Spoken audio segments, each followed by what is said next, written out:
Bonsoir et bienvenue dans votre 19-20 en Languedoc-Roussillon. À la une, ce soir, l'histoire de cette famille de Harquis de Gorgnès dans l'Hérault qui depuis 15 jours dort sur le parking de la mairie pour cause d'expulsion. Aujourd'hui, un rassemblement de soutien était organisé.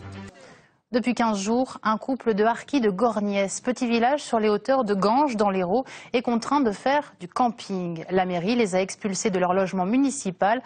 Un broglio autour de l'histoire. Aujourd'hui, un rassemblement de soutien à la famille était organisé.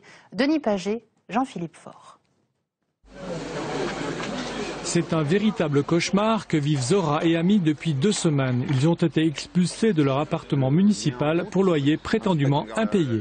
Ils ne voulaient plus nous voir ici à Gorgnès, ils voulaient nous chasser quasiment du village.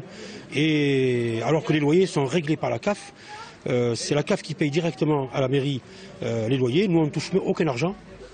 Pour la municipalité, l'expulsion est justifiée par la non-reconduction du bail au nom des 2 concubins. Or, dans les faits, la non-reconduction ne concernait que l'un d'entre eux.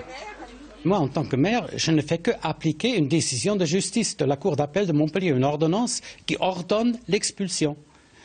Et donc, qui résilie le bail complètement. Suite à la décision judiciaire, sans solution de relogement, une association leur vient en aide en leur proposant un mobil-home dépourvu d'électricité installé face à la mairie. Nous, on a paré au plus pressé, donc une situation d'urgence.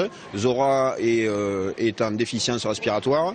On ne peut pas, on a trouvé que cette solution-là, en attendant que toutes les parties arrivent à se mettre d'accord sur une solution intermédiaire. Ce couple de Harquis vit depuis plusieurs années à Gorgnès, un village héroltais de 130 âmes.